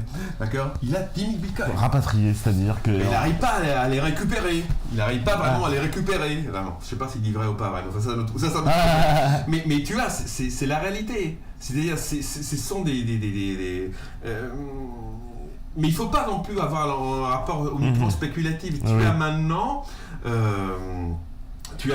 des économies qui peuvent être faites tout de suite à partir de ça, sur des cas concrets. Tu vois, je donnais le covoiturage, mais je peux faire autre chose. des cours de mathématiques pour les collégiens dans un quartier. Il y a papa qui est ingénieur, maman qui est médecin ou je ne sais pas quoi, et on fait un tac. Par contre, vous comprenez, qu'est-ce qu'on fait? On paye vos locaux? Non, on ne paye pas. Allez, entre nous, on a une monnaie et c'est fini. On pourra imaginer, alors, les fameuses monnaies locales qu'on avait vues apparaître suite à l'euro, tout ça va disparaître au profit des crypto-monnaies, quoi. Ce serait ça, oui, tout à fait. Parce que c'était un peu presque une... Mais il est très important de comprendre que c'est en train de se passer maintenant. Ce n'est pas quelque chose qui est à venir, ça se passe maintenant, sauf que vous ne le savez pas. Alors, je vais prendre des questions, parce qu'il y en a plein, t'imagines bien, parce qu'il y a beaucoup de gens, alors oui... On est suivi par combien de personnes en direct? Je peux pas te le dire, là, j'ai pas le chiffre. Là, en plus, je suis plus connecté sur le chat. Et donc, le chat Discord, si vous voulez poser les questions, vous allez sur le Discord la caserne de Tepa. Vous avez les liens, de toute façon, dans les descriptions. Et puis après, vous avez le statut Troufion au départ. Et puis, vous pouvez poser les questions. Et pour passer du vocal, il faut passer un entretien. Alors, je vais prendre une question. On me dit, voilà, bonsoir, monsieur Condéby. D'après la cofondatrice de Kaspersky Labs et présidente du groupe Infowatch, Natalia Kasperskaya, le Bitcoin aurait été créé par les services de renseignement américains pour financer rapidement leurs opérations à travers le monde. Oui, il y a cette hypothèse-là, c'est possible, mais je veux dire, ils ne sont pas plus cons que les autres. Je suis à la CIA, d'accord? J'achète au cartel de Medellín de la cocaïne avec laquelle je vais vendre des armes au Contras pour les vendre aux Iraniens qui vont le faire passer de l'autre côté. Bon, ça s'appelle quelque chose qui a vraiment existé, ça s'appelle l'Irangate. D'accord? Bon, je veux faire tout ça. Je ne veux pas laisser de traces, d'accord? Je dis à mes agents, d'accord, voici les dollars que vous avez dans vos poches pour acheter vos bonbons, vos restaurants, etc. Et tout. Par contre, toutes les transactions que vous faites en cocaïne, machin, truc bidule, vous les faites maintenant en Bitcoin. Ça a pu commencer comme ça. Moi, je n'ai pas la preuve de ça, mais ça a pu commencer comme ça. C'est quelque chose qui est tout à fait plausible. Mais là, ce qui est certain, qu'il n'y a pas de projet préalable d'une multicomplicité qui fait qu'il y a une attaque à l'argent, etc. et tout. Ça n'existe pas. Alors, finalement, ils peuvent très bien avoir créé un monstre et qu'ils ne le maîtrisent plus, c'est ça en gros, encore c'est un peu ça. Comme c'est toujours comme à chaque fois le cas, souvent le cas. Rends-toi compte d'une chose. Imaginons que... alors, il va y avoir des conséquences à ça. Il va y avoir des conséquences qui sont... Paradoxalement, les crypto-monnaies vont instaurer une attitude, un comportement identitaire et sur les questions d'échange. C'est exactement comme Google, enfin comme les GAFA. Ouais. Ils te choisissent des préférences pour, ils te font des propositions une fois que tu as vu tes vidéos, regarde ceci, ça. Il va y avoir la même chose qui va se passer au niveau communautaire. C'est-à-dire qu'ils se ressemblent, s'assemblent, et je pense qu'on va vers un monde dans lequel les personnes vont se regrouper par projet. D'accord? Après, il y a déjà des banques au projet, et c'est le banqueur. Le banqueur qui est... Ah oui, le banqueur, ouais, voilà. D'accord. Alors, et donc, encore en Suisse, bien sûr. Alors, et là, tu as non seulement des monnaies qui sont mises en concurrence entre elles, mais au niveau des projets, quand je fais l'ICO, d'accord, j'ai mis tout de suite en concurrence. Et au bout d'un moment, mes vieilles fringues vont valoir certain nombre de tokens par rapport au cours de mathématiques de la voisine et du voyage promis pour l'été et au week-end de l'autre voisine. Je peux les mettre vraiment sur une vraie banque. C'est un vrai marché qui existe. Et ça existe aujourd'hui. Le bancaire, il existe aujourd'hui. Et ça capitalise et c'est fort. C'est ça, là, on parle de budgets énormes, de plusieurs centaines de millions. Donc, ça existe déjà, sauf qu'on ne le sait pas, si tu veux. Et si tu veux, le web, il a donné la possibilité à chacun de devenir diffuseur. D'accord, d'y diffuser ses propres vidéos, ses propres tests. Oui, bien sûr. Le Web.2, on nous a mis tout sur le réseau social. Les réseaux sociaux. Le Web.3, qui existe maintenant, d'accord, va faire de nous une communauté, tu sais, c'est comme le complètement autonome en fait. complètement En fait, autonome. on passe, oui, le Web.3, c'est presque l'état suprême du réseau social où On crée on l'économie crée réelle. l'économie réelle pour nous. Et on vraiment. s'en embrasse, Et on non voilà.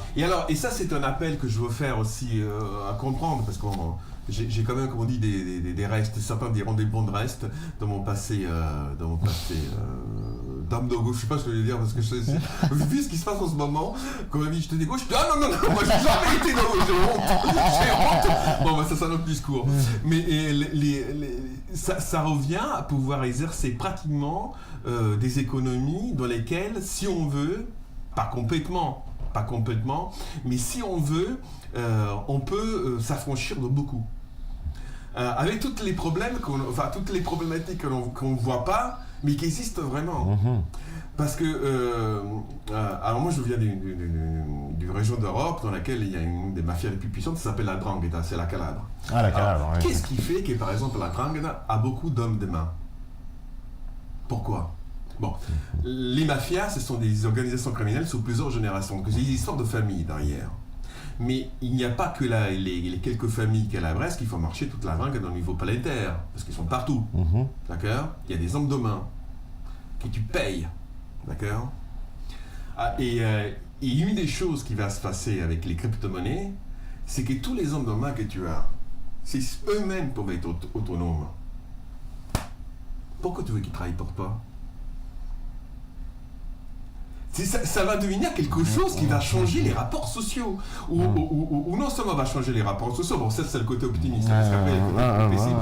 Et ça va être, pourquoi tu veux qu'est-ce qui fait par exemple que il y a des personnes, je me rappelle tu sais quand on a vu les Fillon là dans son château là, il avait des jardiniers, etc. Qu'est-ce qui fait qu'il a des jardiniers et des hommes, des femmes de ménage, etc. Pourquoi? Je sais pas, il a des terres, il a beaucoup d'argent. Il a de l'argent. Il a beaucoup d'argent. Et il y a des travailleurs qui viennent là-bas parce qu'ils ont besoin de travailler. Oui, bien sûr, oui. S'ils n'ont plus besoin de leur argent, qu'est-ce qui va se passer? Tu comprends un peu là? On arrive à des problématiques énormes. Oui, donc là carrément, c'est des bouleversements sociaux. Là, on est C'est des énormes. bouleversements sociaux énormes. C'est-à-dire, alors je veux pas m'enthousiasmer comme ça, je sais très bien que moi je pense qu'il va y avoir une communautarisation qui va arriver avec les crypto-monnaies, qui peut être très bien, parce que moi j'ai pas envie de partager mon monde avec des gens avec lesquels je ne partage pas les valeurs. Je peux vivre par moi. D'accord. Et en plus, il va y avoir aussi des choses que je pense on n'imagine pas pour l'instant, mais que finalement, celui-là qui va faire la différence dans toutes ces choses, ça va être la force brute. Je pense que les crypto-monnaies vont amener quelque part... tu sais, il y a des paraboles, par exemple. Si tu imagines, par exemple, au Sparte, la Sérénissime République de Venise, tu as des choses qui sont étonnantes. Sparte, par exemple, était une armée État, d'accord, et je ne me rappelle plus comment il s'appelle, Lysiur, non, je crois que c'était l'administrateur. Un jour, à un moment donné, il y avait ce chef qu'ils avaient, les Spartiates. Il avait plombé l'argent, c'est-à-dire il avait fait en sorte que les gens devaient se balader avec de l'argent qui était très lourd, parce qu'en fait il avait plombé l'argent, il avait mis de l'argent, du plomb en plus de l'argent, pour que ça soit trop difficile, tu vois. Il voulait abolir l'argent. Bon, ça c'est tu vois, ça donne une philosophie.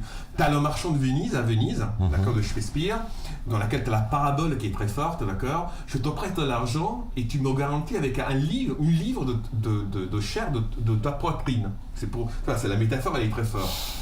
Avec les crypto-monnaies, on va arriver dans un monde où, si je veux vivre sans tutelle, je pourrais vivre sans tutelle. La seule chose qui me manquera, et c'est pour ça qu'on va arriver à des situations à terme, peut-être dans un siècle, qui vont être très, très rigolotes, ça va être la force brute. C'est ça qui va tout régler. Mais entre moi, que j'ai quelques amis et une famille, avec tous les problèmes familiaux qui peuvent... et qui a fait des études élevées, etc. et tout, nanana. Bon. Et un Malien de Mali, qui est analphabète, et qui a une famille de 160 membres, dont les enfants connaissent le nom et le prénom de l'arrière-arrière-grand-père, parce qu'il y a ça qui existe en Afrique, à ton avis, qui va s'en sortir le mieux dans le système communautaire? On va arriver à une situation très ubuesque, hein, très étonnante. Et c'est pour maintenant, on y est dedans. On est dedans. Mais Sauf qu'on c'est comme quand tu as réussi une pierre, mais hop, t'es secoué, mais tu sais pas d'où elle arrive, mais elle est partie, tu vois. Allez, j'en prends un autre. Qu'est-ce qu'on me dit encore? Alors, bonsoir. Que pensez-vous du Bitcoin lorsqu'il se permet des trafics en tout genre, armes, drogue, pédopornographie, blanchiment, fraude fiscale, etc. Hormis faire des placements à court terme, quel est l'intérêt de cette monnaie qui est aussi faible que du papier toilette qu'est l'euro? Non, mais là, il a répondu d'accord. Donc, c'est la fraude, c'est la on fraude. l'a dit. Oui, tu l'as expliqué au départ.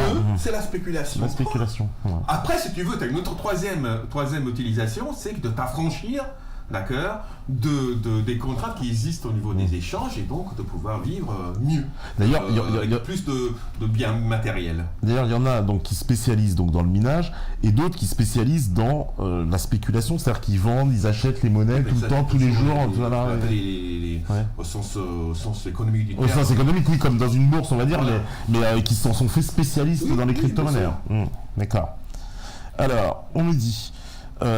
bonsoir. La blockchain n'est-elle pas l'amorce d'un boom technologique? Il y en aura de plus en plus, on devra en stocker le moins pour en dépenser énergétique. Les crypto-monnaies ne vont-elles pas forcer les États à retrouver leur souveraineté? Et ils devront aussi nous taxer pour rendre la justice, ils demandent. Pour moi, toute question de rapport de force politique, il ferait mieux réinviter Alain Benajab pour te reparler. mais moi, je pense que la chose qui va se passer, c'est que les changements vont se doubler des changements dans la société. Ouais. Et voilà, on ne peut pas savoir dans quelle direction ça va partir. Parce que quand tu spécules sur les crypto-monnaies, et au bout d'un moment, il faut le faire revenir dans l'économie réelle. Ouais, d'accord. Quand tu intègres de l'argent, tu l'intègres en euros, en francs suisses, en quelque chose. Donc au bout d'un moment, c'est fini. Hein. Mais si tu veux rester en shadow, c'est-à-dire tu veux rester dans l'ombre, tu peux rester dans l'ombre. Tu vois, avec mes amis du Larzac, on s'est dit, tu vois, c'est les gendarmes et les trésors publics qui nous refait le même coup, on devrait faire ça, tu vois. On monte une fondation, ouais. On achète tous nos machines, nos propriétés foncières, c'est-à-dire tout le nom de la fondation qu'on met en Suisse, d'accord. Et quand les types ils viennent, d'accord, ils disent, vous les utilisez, oui, on a un contrat qui nous permet de l'utiliser parce que nous ouvrons à vie, ça existe, d'accord. Ah, on vous saisit, mais vous ne pouvez pas y saisir, c'est pas à nous. D'accord. Et vous vivez comment? Moi, j'ai pas un rond. Si tu veux me mettre, je n'ai pas un rond. Parce qu'en plus, je n'ai pas une thune. Ah, pas un euro. D'accord. Tu veux, c'est pas que je suis pas solvable, mais je n'ai pas une thune, pas un centime dans les poches. Oui, parce que si j'ai mes voilà, moi par exemple, imaginons là j'ai mes Ethereum, ils peuvent venir chez moi. J'ai rien, je ne savais pas. Ah bah, voilà, et même s'ils vont sur mon ordi, il n'y a rien.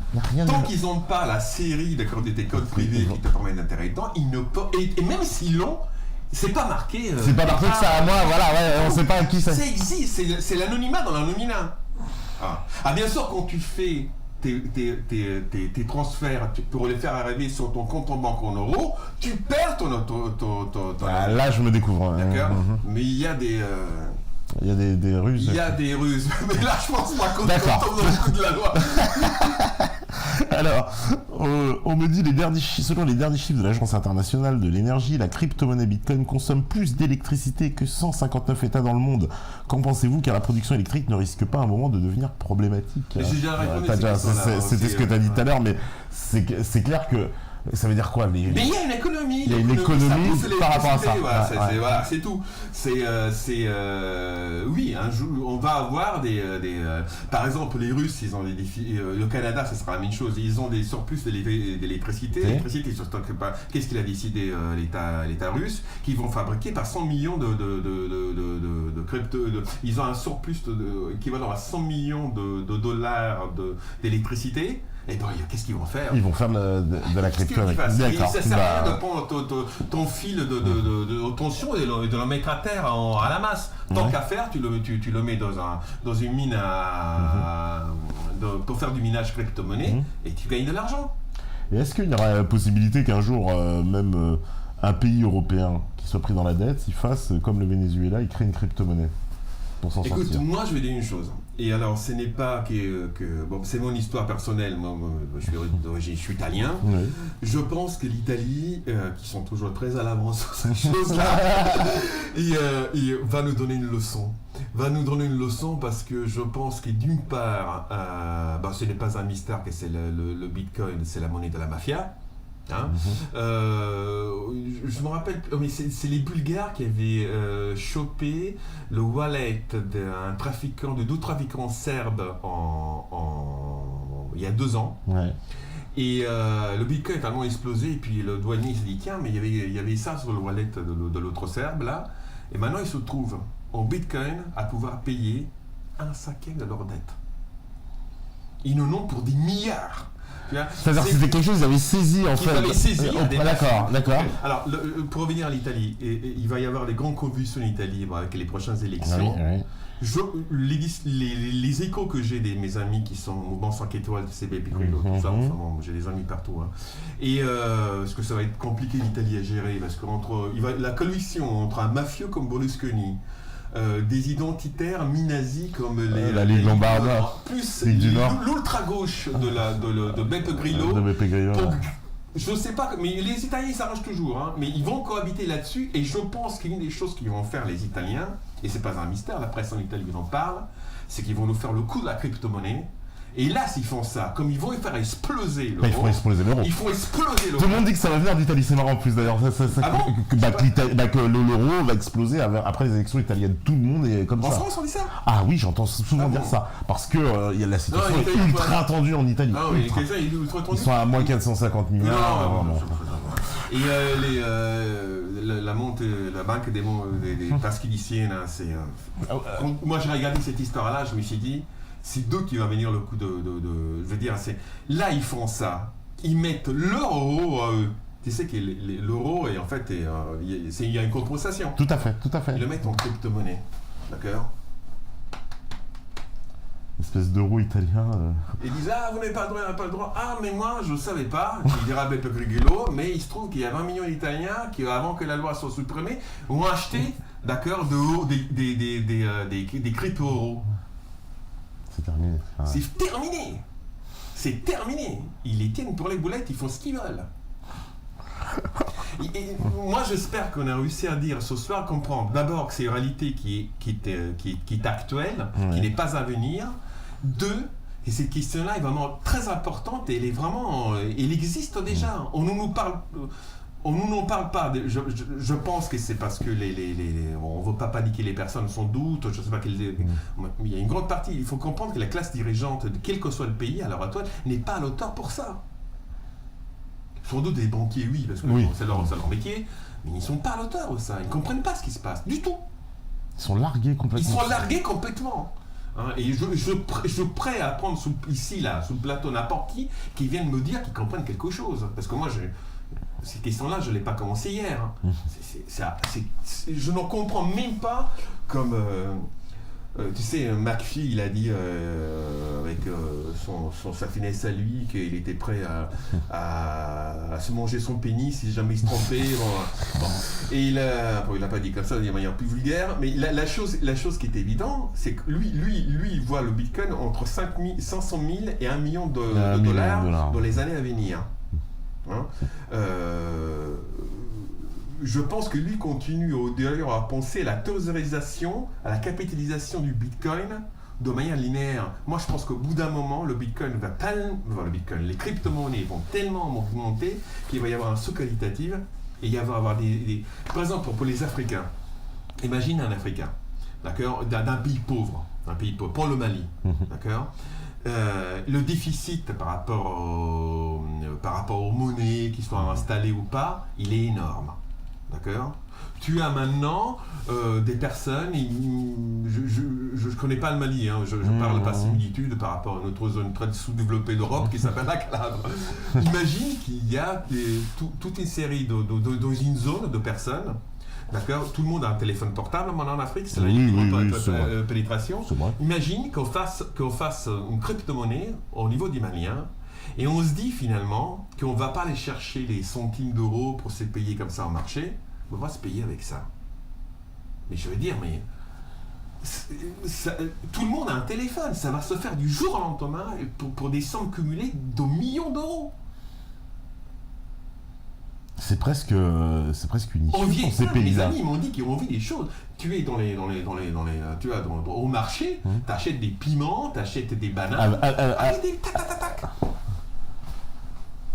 D'accord, c'est incroyable quoi. Tu vois, Parce que ces pays-là, ils ont encore plus intérêt à le faire parce qu'ils sont, eux, par définition, ils sont quand même lésés dans le système monétaire international. Déficit commercial, déficit des bancaires. Voilà, donc leur intérêt est complet de faire ça. Tout ce qui est intérieur, tout ce qui n'est pas quelque part, j'ai envie de dire, ils font la nique aux grands pays en faisant ça. C'est le seul moyen presque même. C'est incroyable. Oui, après, on va voir comment ça va réagir. Moi, mais ça pourrait finir en guerre aussi un peu. Michel Drac, il avait parlé, j'avais vu une de ses vidéos, il disait nouveauté de cette année-là, j'ai vu que Maduro, donc le président du Venezuela, avait décidé de se suicider. Parce qu'il a dit, je vais faire l'Ipezos.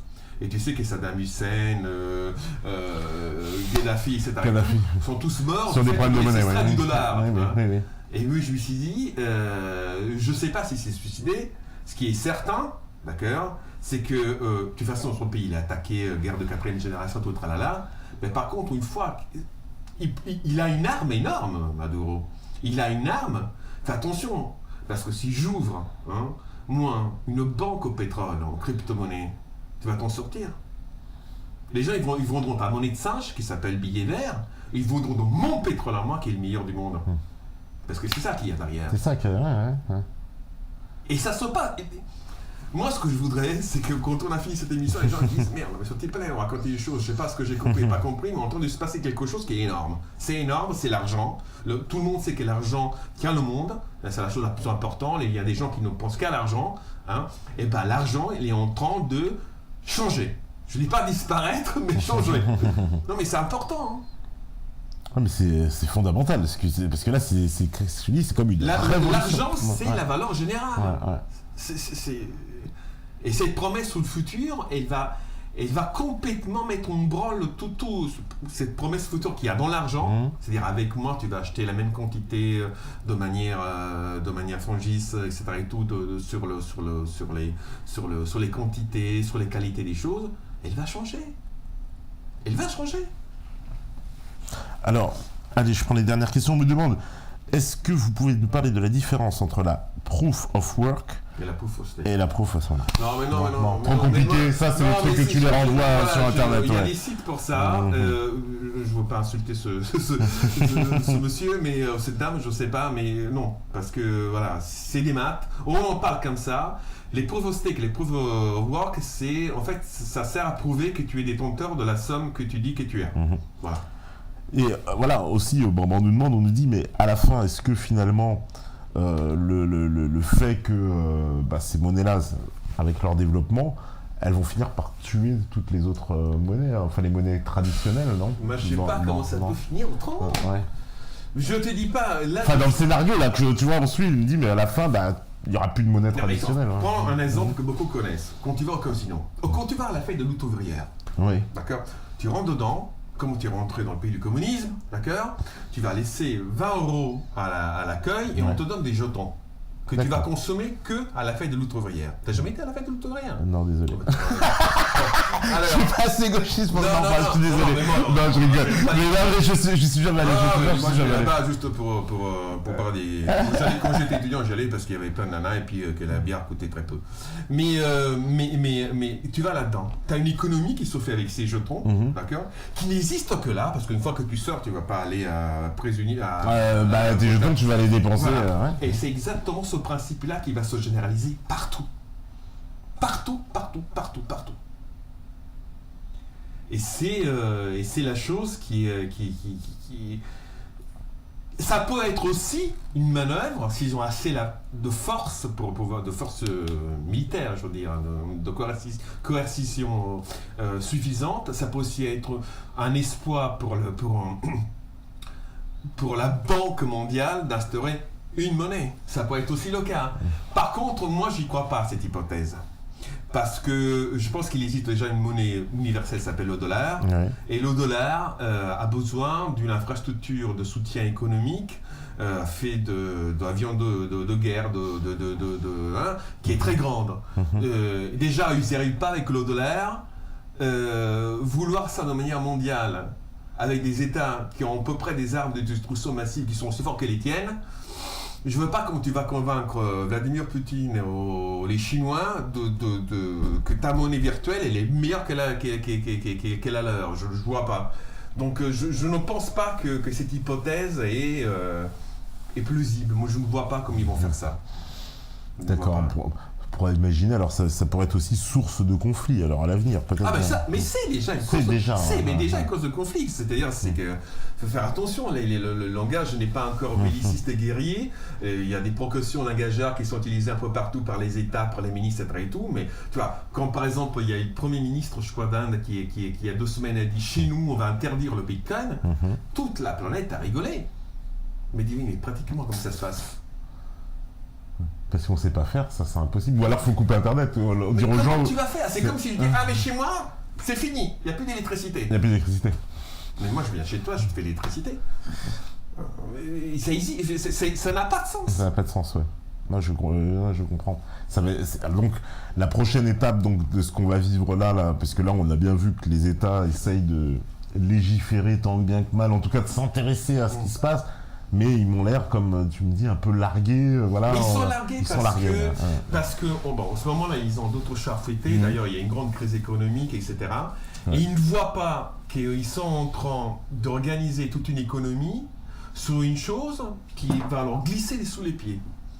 Et je pense que c'est le moment pour les petits malins de jouer leurs cartes. Voilà, moi par exemple, mon fils il a 15 ans,